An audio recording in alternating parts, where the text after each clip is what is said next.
Hello everybody, and welcome back to the channel. This video is going to be a little bit different than what you've seen on this channel. As you may have noticed, this channel has not posted anything in months, and I would like to apologize. But first and foremost, I would like to formally introduce myself, as I haven't really done that yet on this channel. My name is Evan Marchetti, and as you may know, I started this channel in early 2020 with Jerry Messing, otherwise known as the Tips Fedora guy. But, as you know, we haven't posted anything in almost 9 months. Well, if you are watching this video, that means I actually finally went through with making it. I have been thinking about making this video for quite a while now, but I never actually could go through with it. This might be one of the hardest videos I have had to make, but I feel like I should explain to you guys why I haven't been posting. So without further ado, this is my story. I was born in the year of 2000 in a small town in Michigan. I grew up in various small towns in the Upper Peninsula of Michigan, and in case you don't know much about it, it's about half the size of Michigan, but has less than a third of the Michigan population. It is a very rural place. My whole life, I have been a very social person. I have always had a dream to achieve something, to be someone. I wanted to be a musician or an actor, but living where I live, I never found an opportunity to pursue any of that. When I was a young kid, maybe between the ages of 9 and 12, I was diagnosed with ADHD and misdiagnosed with Asperger's syndrome, which is a form of autism. It wasn't until almost a decade later that I found out what I really had. This is a little scary to admit, since it is one of the most stigmatized and misunderstood mental illnesses of all time. But I would like to be open about it, and I would like to share this with you guys because I would like you to fully understand me and maybe see this illness in a different light. Alright, here it goes. My name is Evan Marchetti, and I suffer from schizophrenia. The year was 2019, and things seemed to be going well for me. I had just gotten my GED, which is equivalent to a high school diploma. I got to spend a week in the city of Los Angeles with my grandfather, which was my first time ever on a plane and my first time leaving the northern United States. It might have even been the best week of my life. I was thinking of colleges to look at and jobs I could apply for. Then out of nowhere, everything started to fall apart. It was July, and I was at a Bible camp that I would go to every year. Everything was going fine, until one day, seemingly out of nowhere, I went catatonic. If you don't know what that means, it essentially means I was in a psychosis-related state where I was motionless and unresponsive for a long period of time. My friends tried to get me out of it to no avail. I had to be carried into the infirmary, where I remained like that a while longer. When I finally snapped out of it, things started to get worse for me.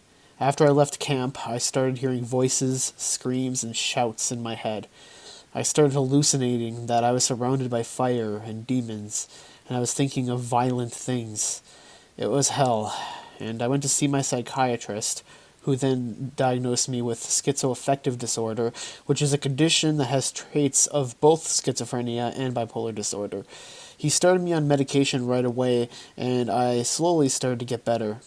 Later that year, my condition started to worsen, and my diagnosis changed from schizoaffective disorder to schizophrenia. Ever since then, my life has not been exactly the same. In January of 2020, I had to be hospitalized for a week because of my condition. After a few days in the hospital, I had my worst episode I ever had. Out of nowhere, I started laughing uncontrollably, which got the attention of the nurses. I don't remember the whole incident, but I remember thinking that everyone was trying to kill me, and screaming and throwing stuff. The hospital staff had to get everybody else in their rooms, and they wouldn't let any new patients come in the psych ward for the rest of the day. Eventually, they were able to tranquilize me with pills, which was one of the worst feelings I've ever had. I was in and out of consciousness for over 20 hours.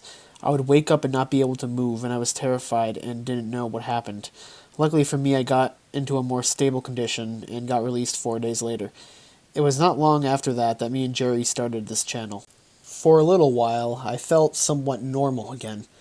It was during this time that I uploaded my 2 videos for Fedora Productions. But after March, things started to go downhill again. I lost all ambition to do anything. I lost all my motivation, and I couldn't bring myself to do anything productive. My schizophrenia symptoms got worse, and I overall felt not well. It all culminated into me flipping out on my parents and leaving to live in a hotel for 2 weeks. Goes without saying that this spur-of-the-moment decision was a very bad one. After the 2 weeks, I was out of money and moved back in with my parents. Not long after, my antipsychotic medication started causing me to have a rapid heartbeat, over 175 beats per minute while resting. I ended up in the ER 3 times, and eventually I was able to stop the medication that was causing the problem and switch to another antipsychotic medication. The good news was this new one worked for me, and it did not cause a rapid heartbeat. Things were starting to get better for me when suddenly a new problem came up. You see, after my times in the ER with a rapid heartbeat, I was given a beta blocker medication, which is a medication that lowers my heart rate. Well, in mid-November, I started feeling really lightheaded whenever I stood up and sometimes while sitting down. That had me in the ER 3 times before we found out what was causing it. Anyway, my nurse practitioner told me to stop taking the beta blocker, and that's where the next problem came in. You see, I looked into the beta blocker and found that stopping it suddenly can cause serious and sometimes fatal heart problems, and that I would need to taper down off of it. Well, I told this to my nurse practitioner, but he wouldn't budge. He assured me that I'll be fine going off of it all at once, and he refused to have me taper off of it. I decided to trust him, and I stopped taking the medication. And guess what happened? 2 days later, I go to the ER again because my rapid heartbeat had come back. Anytime I stood up, it got up to 150 beats per minute. I told the ER doctor how I stopped taking my beta blocker without tapering off of it, and he immediately seemed surprised that my nurse practitioner had not had me taper off of it. The doctor told me to go back on it, and he would prescribe me a lower dose in order for me to taper off of it. And that brings us to the present. As of right now, I am slowly starting to feel better, and my schizophrenia symptoms are starting to become easier for me to handle. And if you are watching this, it means I finally got the motivation to make a new video. I hope you guys can understand why I haven't been posting, and can be patient while I slowly start to get better. This video has been hard to make, but I'm glad I finally got to making it. As of right now, I do intend to eventually start working on this channel again and making more videos. Thank you for your support. This has been Evan Marchetti, and I will see you in the next video.